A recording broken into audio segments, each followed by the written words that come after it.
Pada ulang tahun Partai Komunis Tiongkok minggu lalu di Taman Tiananmen, Xi Jinping dengan percaya diri berpidato yang isi pidatonya cukup menggentarkan banyak negara di dunia. Para pakar intelijen pertahanan dunia geger. Analisanya, pernyataan Xi Jinping ini tertuju pada gerakan negara G7 yang dengan terang-terangan anti strategi ekspansi Tiongkok yang dibungkus dengan bantuan ekonomi. Seperti strategi banyak penyebar agama agar agama mereka dianut banyak orang, mereka pakai strategi memberi bantuan ekonomi agar banyak orang jatuh hati dan berpindahlah menjadi penganut agama tersebut. Atau seorang playboy tebar pesona dengan sering memberi hadiah pada gebetan-gebetannya agar kemudian jatuh hati untuk dipacari. Kalau playboynya sadis, tujuan memacari cewek tersebut untuk diambil warisannya, dan itu sangat kurang ajar. Kita kembali ke Tiongkok. Tiongkok pakai strategi yang sama, ambil hati dengan bantuan ekonomi. Tetapi bukan uang yang diberi adalah produk. Produknya buatan di negeri Tiongkok, di mana modalnya cetak duit berbasis produksi. Sederhana kan? Tapi pejabat negara yang negaranya takut dengan Tiongkok dipasang doktrin bahwa kalau cetak uang itu akan inflasi negaramu. Wis, sakarepmu bos. Ingat,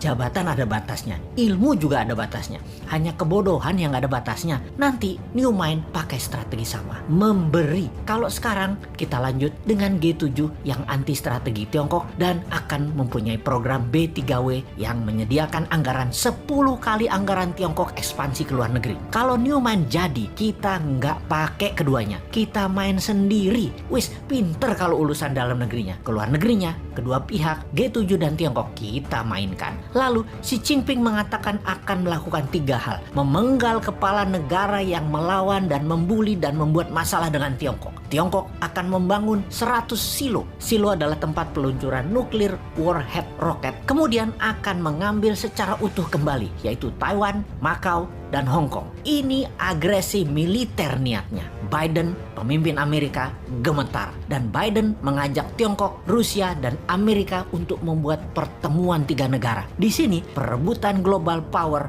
mulai dicanangkan. Ini serius. Kalau Anda nasionalis dan patriotis NKRI garis lurus, kita membahas negara mulai dari sini. Kita menengok sejarah dunia dalam masalah perekonomian dunia. Tiongkok sejak 3000 tahun yang lalu adalah wilayah perdagangan dan produsen terbesar di dunia. Di zaman Bizantium, Konstantinopel, ada Alexandria misalnya. Banyak lagi wilayah yang sudah lengkap bentuk negaranya dan makmur. Semuanya berdagang dengan Tiongkok. Baru dalam 200 tahunan ini, Tiongkok kalah dagang dengan dunia barat karena kemajuan teknologi yang pesat di Eropa dan Amerika. Hingga Amerika kemudian membangun Korea Selatan dan Jepang untuk menguasai pasar Asia Timur. Namun, strategi Deng Xiaoping di tahun 1979 hanya dalam 40 tahunan, Tiongkok kembali menjadi yang terbesar perdagangannya. Salah satunya memang bangsanya terbiasa berproduksi, terbiasa dagang, dan kuat lapar bangsanya. Secara bawah sadar, bangsa Han itu adalah bangsa pedagang, pandai memberi di awal, pandai merendah, pandai dagang tanpa untung,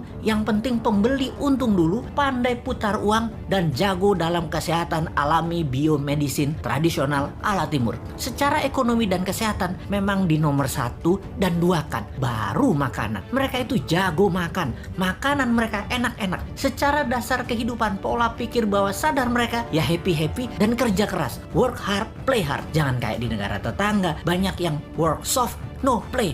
Ai mate dah lu.